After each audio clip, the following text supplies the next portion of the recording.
Hello guys, मैं थॉन टुआल में आपका हार्दिक स्वागत है। गाइज आज फिर हम बात करेंगे यानी साइंस का, यानी कि जो साइंस का पेपर 4 तारीख को लगा है, बोर्ड पेपर लगा है, उसी को ध्यान में रखकर मैं अच्छे से क्वेश्चन लेकर आया हूँ। वो जो आपको एग्जाम में बहुत ही हेल्पफुल होगा। यानी जो आपका साइंस का पेपर है उसके लिए बहुत ही हाँ गाइज, यानी कि इधर आपको कल या परसों वीडियो नहीं मिली, उसका रीजन था कि थोड़ा सा मेरा हेल्थ सही नहीं था, इसके लिए आपको वीडियो नहीं मिल पाई। फिर उसी तरह जैसे आप लोगों ने पीछे यानी कि रिवीजन कर रहे थे, पीछे प्रैक्टिस सेट कर रहे थे, मॉडल पेपर कर रहे थे, आपको उम्मीद नहीं होगी कि मैं आपको बताया था कि जो आपका इंग्लिश का पेपर होगा, यानी कि जैसे कुछ लोगों का इंग्लिश का पेपर पोस्टपोन हो गया, इंटर का कुछ लोगों का इंटर का पेपर हुआ है, आपको विश्वास नहीं होगा कि जो मैं आपको पढ़ाया था वही आया था। अगर विश्वास ना होगा तो देख लीजिएगा, मेरे पास एक लड़का पेपर आया इंटर का, मैं आपको दिखा दूंगा अगर विश्वास नहीं होगा तो गाइस उसी को ध्यान रखो कि जो आपका बोर्ड पेपर चल रहा है उसी को ध्यान में रखकर मैं काफी अच्छे से आपको क्वेश्चन करा रहा हूं। अगर आपको देखना है, अच्छा मार्क्स लाना है, अच्छी प्लस करना है तो आप मेरे वीडियो को देखते रहिए और जो भी सवाल करा रहा हूँ आप देखिए मत, उसको कॉपी पे नोट कीजिए। तो गाइज आज का मैं पहला क्वेश्चन लेकर चल रहा हूँ जो आपकी स्क्रीन पे दिखाई देगा। तो गाइज आज का पहला सवाल है, दिया क्या है कि दो कोष हैं तथा दोनों इलेक्ट्रॉनों से पूरित हैं। यानी कहने का मतलब ये हुआ कि ये एक सवाल आपका बनता है एग्जाम में कि किस तत्व में, यानी क्वेश्चन बनेगा किस तत्व में, अब उसके बाद सवाल बना आपका। पूरा पहला क्वेश्चन दिया है कि दो कोष हैं तथा दोनों इलेक्ट्रॉनों से पूरित हैं। दूसरा इलेक्ट्रॉनिक विन्यास 282 है। तीसरा कुल 3 कोष है तथा संयोजकता कोष में 4 इलेक्ट्रॉन है। कुल 2 कोष है तथा संयोजकता कोष में 3 इलेक्ट्रॉन है। दूसरे कोष में पहले कोष से दूसरे 2 इलेक्ट्रॉन। यानी मैं आपको कोष की बात थोड़ा सा कर लेता हूँ, उसके बाद सवाल सॉल्व करना करता हूँ, ठीक है। मैं थोड़ा सा कोष के बारे में आपको बता दूं, उसके बाद मैं सवाल की बात करूंगा। कोष जिसको बोलते हैं सेल, ये होते हैं 4। कितने होते हैं? 4। कौन कौन? के, एल, एम और एन। क्लियर हो गया? के कोष में कई इलेक्ट्रॉन होते हैं? 2। एल में होते हैं 8, इसमें होते हैं 18, इसमें होते हैं 22। यानी कि कोष टोटल होते हैं 4। क्लियर हो गया? कौन कौन? के, एल, एम और एन। के कोष में कई इलेक्ट्रॉन? 2। एल में 8, एम में 18, एन में कितना? 32। आपको ये पता होना चाहिए। यदि आपको ये पता होगा तभी कर पाएंगे, नहीं तो नहीं कर पाएंगे। यानी कोष हो गया। क्लियर हो गया? अब बात करते हैं सवाल की। अब थोड़ा सा ये भी ध्यान रखिएगा कि के कोष में 2 से ज्यादा इलेक्ट्रॉन नहीं रह सकते हैं। 2 रह सकते हैं, 1 रह सकता है, 0 रह सकता है, लेकिन उससे ज्यादा नहीं हो सकता। यानी सीधे सीधे कहने का मतलब ये हुआ कि इनमें 18 से 19 नहीं हो सकता, 32 से 33 नहीं हो सकता, 8 से 9 नहीं हो सकता, 2 से 3 नहीं हो सकता। क्लियर हो गया है? अब हमारा पहला सवाल जो दिया है, ध्यान रखिएगा, जो पहला सवाल दिया क्या है कि 2 कोष हैं, 2 कोष हैं तथा दोनों इलेक्ट्रॉनों से पूरित हैं। मतलब ये भी समझ जाइए, यानी पूरित कब कहेंगे? जब इलेक्ट्रॉनों के बाहरी कक्षा में, यानी जब किसी भी तत्व के बाहरी कक्षा में 2 इलेक्ट्रॉन होंगे, या 8 होंगे, या 18 होंगे, या 32 होंगे, वो इलेक्ट्रॉन क्या होंगे? पूरी तरह से भरे हुए होंगे। फिर मैं समझा रहा हूं कि इलेक्ट्रॉनों का कोष कब पूरा होता है? जब उनके बाहरी कक्षा में 2, 8, 18, 32 इलेक्ट्रॉन होते हैं, वो क्या होते हैं? पूरी भरे होते हैं। क्लियर हो गया? अब कह रहा है पहला जो सवाल दिया आपका कि 2 कोष हैं तथा दोनों इलेक्ट्रॉनों से पूरित हैं। यानी कोष कौन कौन? 2। यानी एक है के और एक है एल। हो गया? कोष 2 हो गए, यानी कि दोनों इलेक्ट्रॉनों से पूरित है। यानी कि के कोष में कट है 2 ठे, एल में कितना? 8 गो। तो रख लीजिए 2 और 8 हो गया। कोष कितने हैं? 2, यानी के और एल है, और दोनों इलेक्ट्रॉनों से पूरी तरह भरे, यानी 2 और 8, क्योंकि देखिए के कोष में 2 होते हैं, एल में 8 होते हैं। क्लियर हो गया? अब कह रहा है कि क्या होगा, तो 8 और 2 जोड़ दीजिए, 8 2 कितना हो गया आपका? 10 हो गया। यानी इन दोनों को मैंने जोड़ लिया तो 8 और 2 कितना हो गया? 10। अब आपको ये देखना है कि 10 किसका परमाणु क्रमांक है। तो जो 10 है वो किसका है? वो आपका नियान का है। किसका है? नियान का। यानी कि जो आपसे सवाल पूछा था कि यानी कि वह कौन सा तत्व है जो जिसमें दो कोष हैं तथा दोनों इलेक्ट्रॉनों से पूरित हैं, तो वह क्या है, नियान है। यानी जो पहला सवाल आपका हुआ कि किस तत्व में, तो जो नियान एक तत्व है जिसका पहला और दूसरा कोष दोनों पूरी रूप से भरा रहता है। क्लियर हो गया, ये पहला सवाल आपका हो गया, ये ध्यान रखिएगा। अब मैं बात कर रहा हूं दूसरे सवाल की। कुल 3 कोष हैं तथा संयोजकता कोष में 4 इलेक्ट्रॉन है। सॉरी, इलेक्ट्रॉनिक विन्यास 282 है, मैं तीसरा बता दिया था, कोई दिक्कत नहीं है। इलेक्ट्रॉनिक विन्यास 282 है, यानी कोष कितने हैं, 3। कौन कौन, के, एल और एम। 2, 8 और 2, यही कह रहा है ना। इलेक्ट्रॉनिक विन्यास कितना है, 282, 282। अब पूछ रहा है कि यह किस तत्व का इलेक्ट्रॉनिक विन्यास, सबको जोड़ लीजिए। 2, 8, 2, 8, 2, 10, 2, 12, 12 हो गया।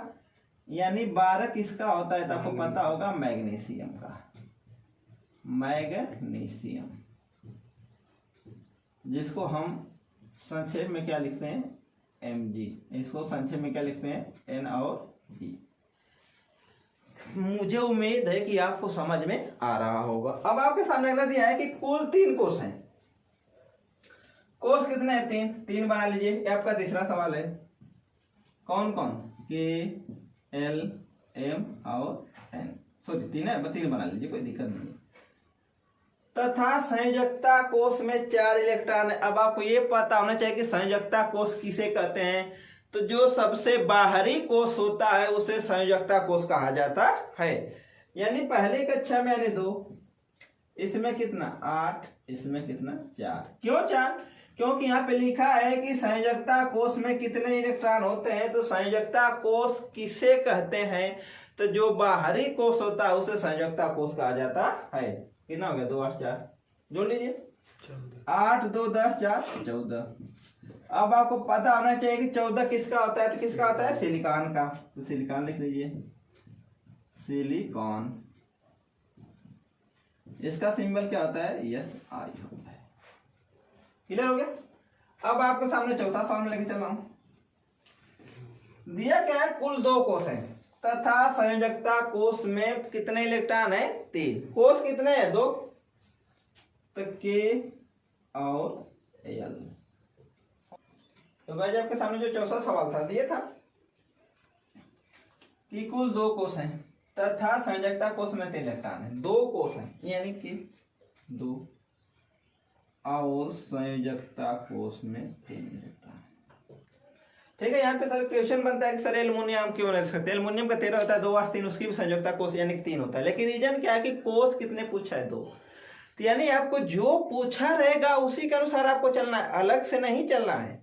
तो कोष कितने हैं, 2 कोष हो गए, के, उसके बाद एल, यानी कि 2 और 3। तो 3 और 2 कितना हो गया आपका, 5। और 5 किसका होता है, बोरान, यानी जिसको आप कहोगे बी। ठीक है, आपके सामने 5वां सवाल है। दिया क्या है, दूसरे कोष में पहले कोष से 2 गुने इलेक्ट्रॉन हैं। यानी मेरा कहने का मतलब है कोष कितने, 2।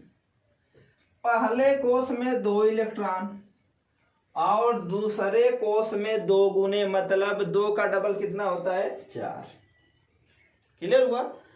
यानी जो सवाल दिया था कि दूसरे कोष में पहले कोष से 2 गुने इलेक्ट्रॉन, तो पहले कोष में के यानी 2, दूसरे में यार 4 और 2 कितना आपका हो गया, 6। 6 किसका होता है, कार्बन का।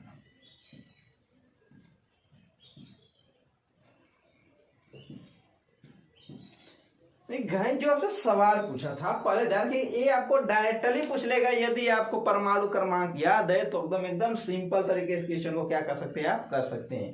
करना क्या, देखिए दिया क्या है, किस तत्व में, ऊपर पूछा क्या सवाल आपसे ऐसे पूछेगा किस तत्व में 4-5 क्वेश्चन दे देगा। दिया क्या है, 2 कोष हैं तथा दोनों इलेक्ट्रॉनों से पूरित है। दूसरा दिया इलेक्ट्रॉनिक विन्यास 282 है। कुल 3 कोष हैं तथा संयोजकता कोष में 4 इलेक्ट्रॉन है। कुल 2 कोष हैं तथा संयोजकता कोष में 3 इलेक्ट्रॉन है। दूसरे कोष में पहले कोष से 2 गुने इलेक्ट्रॉन है। कोस कितने होते हैं? 4। आपको पता है कौन कौन? के, एल, एम और एन। के कोस में 2, एल में 8, एम में 18 और एन में 32 होता है। इसी के अनुसार हमको पूरा सवाल क्या करना है? सॉल्व करना है। जैसे दिया कि 2 कोस है, दोनों कोस इलेक्ट्रॉन्स पूरे हैं। के और एल 2 और 8, 8 2 10, किसका होता है? नियॉन का। इलेक्ट्रॉनिक विन्यास 2 8 2 है, तो 2 8 2 जोड़ लीजिए, कितना हो गया? 12। क्या हो गया? तत्व मैग्नीशियम हो गया। कुल 3 कोष है तथा संयोजकता कोष में 4 इलेक्ट्रॉन है, तो 2 8 4, 8 2 4 14, 14 किसका होता है? सिलिकॉन का। कुल 2 कोष है, संयोजकता कोष में 3 इलेक्ट्रॉन है, 2 और 3 3 2 कितना? 5 5 किसका होता है? बोरान का। दूसरे कोष में पहले कोष है, 2 इलेक्ट्रॉन है, 2 और 4 कितना हो गया? 6 किसका होता है? कार्बन का।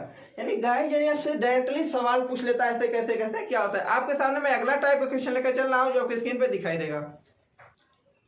गाइस अगला उसी टाइप का सवाल है। ये क्या है? किस तत्व में 3 तत्व जिनके बाहरी कोष में 1 इलेक्ट्रॉन उपस्थित हो? यानी हमको 3 तत्वों के नाम बताना है और पूछा क्या है कि जिनके बाहरी कोष में 3 इलेक्ट्रॉन क्या हो? उपस्थित हो। उसके बाद आपसे पूछा क्या है? दूसरा सवाल कि 2 तत्वों जिनके सबसे बाहरी कोष में 2 इलेक्ट्रॉन उपस्थित हो। यानी आपसे दूसरा सवाल पूछा है कि 2 तत्वों जिनके सबसे बाहरी कोष में 2 इलेक्ट्रॉन उपस्थित हो। तीसरा 3 तत्वों जिनका बाहरी कोष पूर्ण हो। चलिए ध्यान रखिए, पहला सवाल स्टार्ट मैं शुरू करता हूं। अब बात करना है कि यानी कि जिनके बाहरी कोष में 1 इलेक्ट्रॉन उपस्थित हो। ठीक है, एक आता है आपका बाहरी कोष में, यानी कि मैं लिखना शुरू करता हूं तो एक कोष लिख लूं के, एल, एम और एन लिख लूं, 4 कोष बन सकते हैं। तो पहला 2 और 1 होता है। ठीक है, दूसरा मैं बात करूंगा तो के, एल, एम, यहाँ पे एम लिख सकते, कोई दिक्कत नहीं है, इससे फर्क नहीं पड़ रहा है। एम और एन, एक होता है 2 8 1 हो गया। तीसरा होता है के, एल, एम और एन, 2 8 8 और 1। अब ध्यान रखिएगा कि कहते हैं सर जी आप हाइड्रोजन भी क्यों नहीं लेकर चले, क्योंकि हाइड्रोजन का बाहरी कक्षा कहें चाहे पहली कक्षा कहें, उनको लेकर क्यों नहीं लेकर चले? क्योंकि देखिए हाइड्रोजन को इसलिए रखेगा क्योंकि हाइड्रोजन आवारा तत्व है, उसका स्थान फिक्स नहीं होता है कि कब कौन सी क्रिया करेगा, इसलिए हम हाइड्रोजन को लेकर नहीं चले। यानी पूछा क्या है कि 3 तत्व जिनके बाहरी कोष में 1 इलेक्ट्रॉन उपस्थित हो। मैं 3 लेकर चला हूं, 1 2 8 सॉरी 2 1, यानी ये कितना होता है? 3। क्या हो गया? 3 हुआ ना आपका। यानी इनको जोड़ेंगे तो जोड़ने पर कितना आएगा? 3। और 3 किसका होता है? तो होता है लिथियम का। किसका होता है? लिथियम। यानी एक तत्व हो गया लिथियम, जिसको बोलते हैं Li।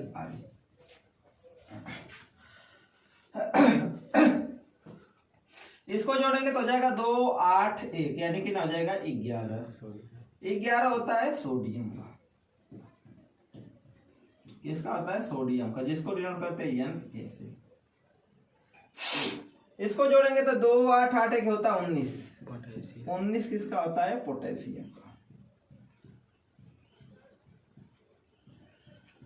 पोटेशियम, जिसको डिनोट करते हैं K से। नहीं गाइस, जो आपसे सवाल पूछा था कि देखिए करने का सिंपल तरीका, मैं जो विधि आपको बता रहा हूं वो विधि को रेडी रखिए। हाँ, एक चीज होगा कि जब तक आपको परमाणु क्रमांक नहीं याद होगा तब तक आप कभी नहीं कर पाएंगे। 3 तत्व जिनके बाहरी कोष में इलेक्ट्रॉन हो, हमने लेकर चला 2 1 3 लिथियम का होता है। फिर उसके बाद लेकर चला 2 8 1 11, किसका होता है? सोडियम का। फिर होता है 2 8 8 1 19, किसका होता है? पोटेशियम का। यानी कि जो हमको 3 तत्व पूछा था, 3 तत्व क्लियर हो गया। फिर कह रहा है अगला 2 तत्वों जिनके सबसे बाहरी कोष में 2 इलेक्ट्रॉन हो। यानी 2 तत्व लिखा चला है, तो यानी कि जिनके बाहरी कोष में कई इलेक्ट्रॉन हो? 2 ना। एक में कई तत्व हो सकते हैं, एक तो हो सकता है आपका जिसको क्या बोलते हैं बेरियम भी हो सकता है, मैग्नीशियम भी हो सकता है, कैल्शियम। मैं किसी 2 को लेकर चल रहा हूँ, आपकी मर्जी किसी को लेकर चलिए। तो मैं लेकर चल रहा हूँ, यानी कि कोष में कितना? के, एल, एम और एन, 2 8 2। पहला सवाल पहला हो गया। दूसरा के, एल, एम और एन, 2 8 8 और 2 हो गया। काउंट कीजिए, 8 2 10 2 12। 12 किसका होता है? मैग्नीशियम का। इसका होता है मैग्नीशियम।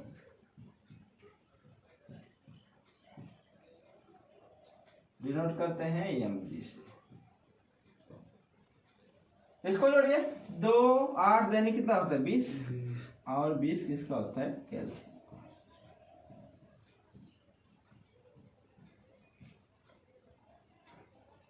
जिसको डिनोट करते हैं Ca।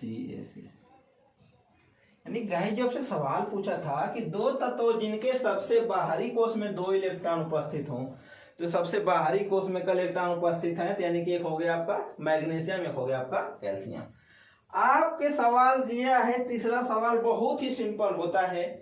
ये दिया है 3 तत्वों जिनके बाहरी कोष पूर्ण हो। तो मैं आपको नाम बता रहा हूँ कि आपको 5 तत्व होते हैं, 6 तत्व, सॉरी 6 होते हैं। तो आपको 3 पूछा है, तो आप याद कर लीजिए। यानी कि अगर जिनके बाहरी कोष अगर पूर्ण रूप से भरे हों, पहले आपको पता है उन्हें क्या बोलते हैं?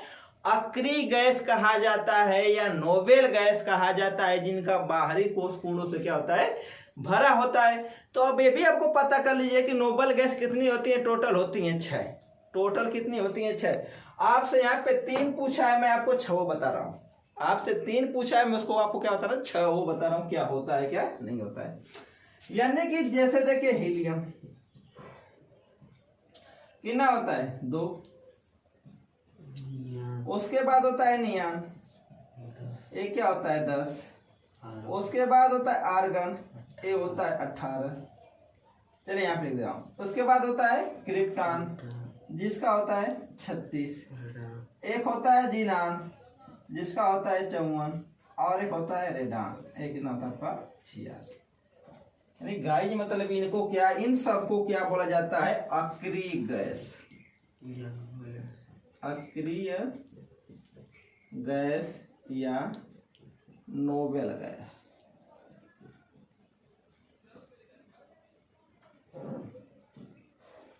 यानी जो आपसे सवाल पूछा था, पहले उसके बारे में थोड़ा चर्चा कर लेते हैं। पूछा था कि 3 तत्वों जिनका बाहरी कोष पूर्ण हो, तो अगर आपसे मान लीजिए 3 ही, 6 में से कोई 3 याद कर लीजिए, हमसे मतलब नहीं है। मतलब क्या याद करने का? तो आपको 3 पूछा है, बस याद कीजिए कि अगर ये पूछ दे कि जिनका बाहरी कोष पूर्ण रूप से भरे हो, तो मतलब सोच लीजिए कि वह अक्रिय गैस के बारे में बात कर रहा है। यानी इसको 0 ग्रुप की गैस भी कहा जाता है। तो गैसें कौन कौन है? एक हीलियम है, परमाणु क्रमांक 2। एक नियान है, परमाणु क्रमांक 10। एक आर्गन है, परमाणु क्रमांक 18। एक क्रिप्टॉन है, परमाणु क्रमांक 36। एक जीनान है, परमाणु क्रमांक 54। और एक रेडान है, परमाणु क्रमांक 86। ये सभी क्या कहलाती हैं? अक्रिय गैस कहलाती हैं। यानी गाइस, यानी अब जो आपको सवाल है डायरेक्टली पूछ देता है, बस बच्चे कंफ्यूज जाते हैं कि पूछ क्या रहा है। सबसे बड़ी एग्जाम में होती है कि सर उसका मतलब क्या होता है। यदि आपको मतलब पता होगा तो सवाल कोई ज्यादा हार्ड नहीं होता।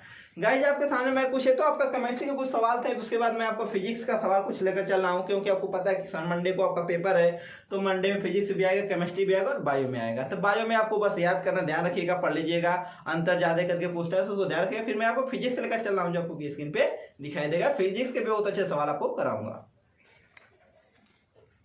गाइस आपके सामने अगला सवाल दिया है। दिया क्या है कि एक लंबे सीधे तार में 3.0 एम्पियर विद्युत धारा प्रवाहित हो रही है।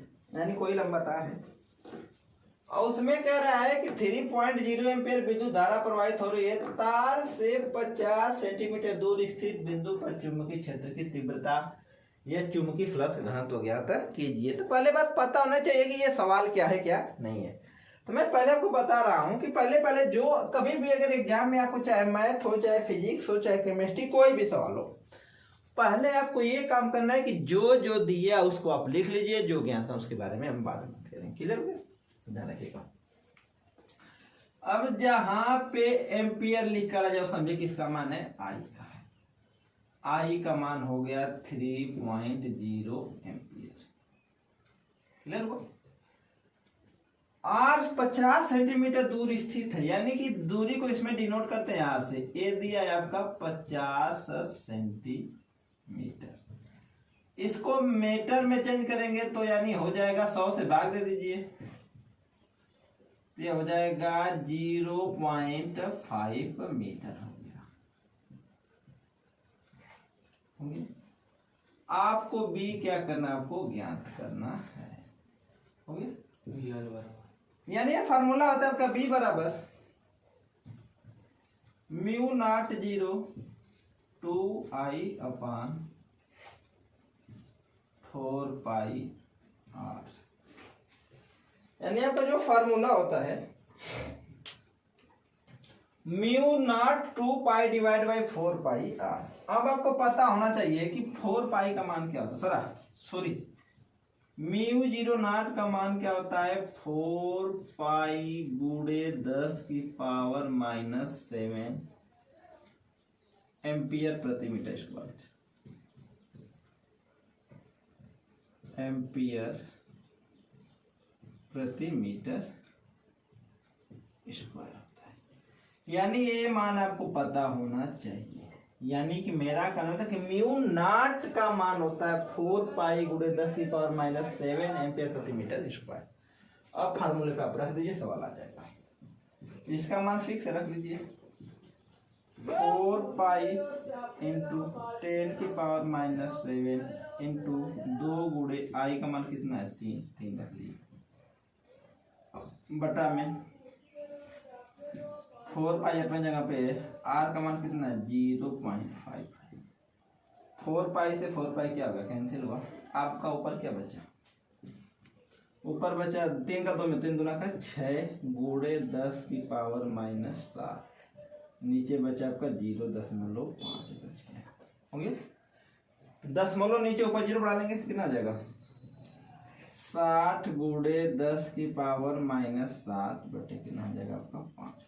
बात लीजिए 5 12 यानी जो 500 रहेगा 12 गुणे 10 की पावर -7, या इसको लिख सकता हूँ मैं 1.2 गुणे 10 की पावर -6 न्यूटन एम्पियर मीटर प्रति मीटर। क्लियर हो गया गाइस। जब से सवाल दिया था वो समझिए। पहले दिया क्या है कि एक लंबे सीधे तार में 3.0 एम्पियर विद्युत धारा प्रवाहित हो रही है। तार से 50 मीटर दूर स्थित बिंदु पर चुंबकीय क्षेत्र की तीव्रता चुंबकीय फ्लक्स घनत्व ज्ञात कीजिए। यानी आई का मान आपका दिया है 3.0 एम्पियर, आर का मान दिया है 50 सेंटीमीटर मीटर में कितना हो गया, बी का मान इतना, mu naught 2 pi divide by 4 पाई हमने मान रख दिया। क्या आ गया, जो चुंबकीय क्षेत्र का मात्रक होता है वो होता है न्यूटन एम्पियर प्रति मीटर। यानी गाइस आपका जो सवाल एग्जाम में बनेंगे तो अगर ऐसे ही सवाल आपके बन सकते हैं गाइस। इसी तरह इसी प्रकार का मैं अगला क्वेश्चन लेकर चल रहा हूँ जो आपके स्क्रीन पे दिखाई देगा। गाइस का आखिरी सवाल है, यानी इसके बारे में थोड़ा सा बात कर लेंगे। दिया क्या है कि 0.9 मीटर स्क्वायर क्षेत्रफल वाली तार की कुंडली को 2 गुणे 10 की पावर -2 वेबर प्रति मीटर स्क्वायर के एक समान चुंबकीय क्षेत्र में रखने पर कुंडली से बद्ध चुंबकीय फ्लक्स कितना होगा। अब आपको ध्यान रखना होगा कि बात हो रही है कि चुंबकीय फ्लक्स की बात हो रही है। तो यदि चुंबकीय फ्लक्स की बात होगी तो आपको चुंबकीय फ्लक्स का किससे नोट करते हैं, फाई से। और ये क्या होता है, फाई बराबर NBA cos थीटा।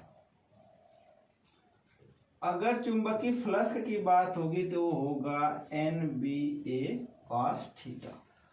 यानी जहां पे फाई बराबर होता है चुंबकीय फ्लक्स, चुंबकीय फ्लक्स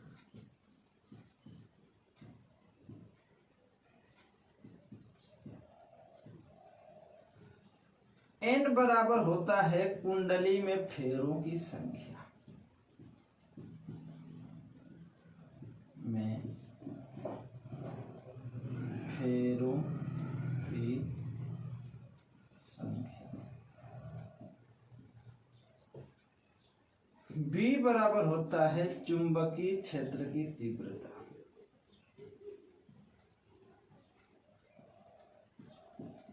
क्षेत्र की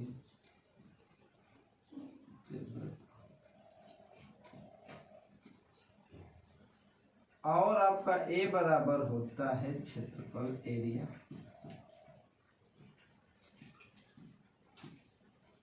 अब ध्यान रखिएगा क्लियर हो गया। यानी पहले आप तो ये तो पता नहीं कि किससे क्या डिनोट किया जाता है, ठीक है। यानी फाई बराबर होता है चुंबकीय फ्लक्स, एन बराबर होता है कुंडली में फेरों की संख्या, बी बराबर चुंबकीय क्षय की तीव्रता, ए बराबर क्षेत्रफल होता है। अब मैं पहला सवाल स्टार्ट करना करता हूं। पहला जो दिया है ये तो दिया क्या कि उसको पहले लिख लीजिए। क्षेत्रफल दिया है इतना, यानी जो आपका ए का मान दिया है रख दीजिए। ए बराबर दिया है 0.9 हो गया।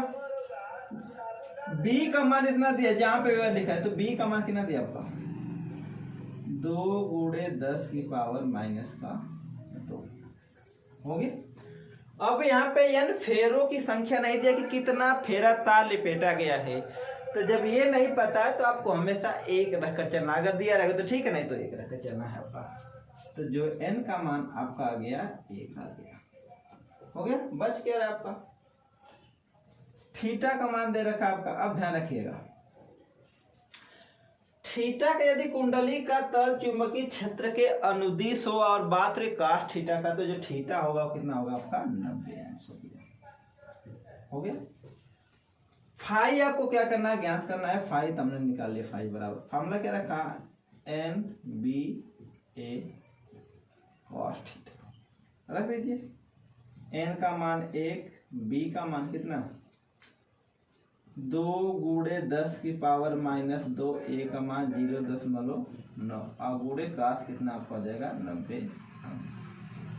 अब मैं आपको बता रहा हूं कि जो काश 90 अंश का मान होता है, यानी कि काश 90 अंश का मान होता है, वो क्या होता है 0 होता है। क्लियर हो गया। काश 90 अंश का मान क्या हो गया 0 हो गया। रख दीजिए यहाँ पे 1 गुणे 2 गुणे 10 की पावर माइनस 2 गुणे 0.9 गुणे आपका 0। आपको पता होगा कि यदि किसी भी नंबर में अगर 0 से गुणा करते हैं तो संख्या पूरी क्या हो जाती है 0 हो जाती है। तो जो इसका मान आएगा कितना आ गया 0 आया, यानी जो पहला सवाल आपका क्या आ गया 0 आ गया। क्लियर हो गया। अब इसका जो दूसरा सवाल उसको देख लिया जाए। मैं यहाँ भी स्टार्ट करना शुरू कर देता हूँ। दूसरा सवाल है, सब कुछ तो वही रहेगा, सब कुछ सारा चीज वही रहेगा, बस आपको क्या चुंबकीय क्षेत्र के लंबवत हो। यानी काश थीटा में अगर दे रखा है तो चुंबकीय क्षेत्र में लंबवत का मतलब क्या होगा 0 अंश, और काश 0 अंश का मान क्या होगा आपका 1 होगा। यहाँ पे थीटा का मान कितना आएगा आपका आ गया 0 अंश आ गया। रख दीजिए, वही रखना है आपको। फाई बराबर 1 गुणे 2 गुणे 10 की पावर माइनस 2 गुणे 0.9 गुणे काश कितना 0 2 1 कम 2 गुणे 10 की पावर माइनस 2 गुणे 0.9 गुणे काश 90 का मान होता है 1 हो गया। थोड़ा कर दीजिए 9 को 9 गुना 18 1.8 गुणे 10 की पावर माइनस 2 आपको क्या हो गया। यानी पूछा क्या आएगा, जब से जो सवाल आपसे जो पूछा था ये आंसर भी ओवर में आएगा, ध्यान रखिएगा। यानी जब से सवाल पूछा था कि 0.9 मीटर स्क्वायर क्षेत्रफल वाली तार की कुंडली को 2 गुणे 10 की पावर 2 वेबर प्रति मीटर स्क्वायर के एक समान चुंबकीय क्षेत्र में रखने पर कुंडली से बद्ध चुंबकीय फ्लक्स कितना होगा। तो पहला दिया कि यदि कुंडली का तल चुंबकीय क्षेत्र के अनुदिश हो। अब ध्यान रखिएगा कि यदि बात करेगा cos थीटा में अनुदिश होगा तो मतलब क्या होगा cos 90 अंश होगा, ठीक है। क्षेत्र के लंबवत हो तो cos 0 अंश का, यानी फार्मूला क्या आता है फाई बराबर एन बी ए cos थीटा। फाई का मान चुंबकीय फ्लक्स, एन का कुंडली फेरों की संख्या, बी चुंबकीय क्षेत्र की तीव्रता, ए क्षेत्रफल। जो मान दिए ए का मान क्षेत्रफल मतलब ए 0.9, बी का मान 2 10 पर 2, एन का मान 1, यानी फेरों की संख्या कुछ नहीं दे रखा है तो आपको 1 रख के चलना है। हमने दोनों सवाल में क्या कर लिया सॉल्व कर लिया। यानी गाइस आपके जो सवाल जो पेपर में बनेंगे, जो पेपर में जो बोर्ड पेपर का सवाल बन रहा है सेम टू सेम यही बन रहे हैं, इसी प्रकार के सवाल बन रहे हैं। तो आप कंफ्यूज मत होइए और यहाँ मत भटकिए। जो मैं आपको पढ़ा रहा हूँ ना बस आप उसको फॉलो कीजिए। आपका जो 70 नंबर का पेपर है ना 60-65 यहीं से बनेंगे। तो गाइस आज के लिए बस इतना ही। आगे बढ़ने से पहले आपसे रिक्वेस्ट है कि यदि आप हमारे चैनल पे नए हैं तो चैनल को सब्सक्राइब करें, वीडियो को लाइक करें और कमेंट करके बताइए वीडियो आपको कैसी लगी। तब तक मैं आपको मिलता अगली वीडियो में, तब तक के लिए जय हिंद जय भारत।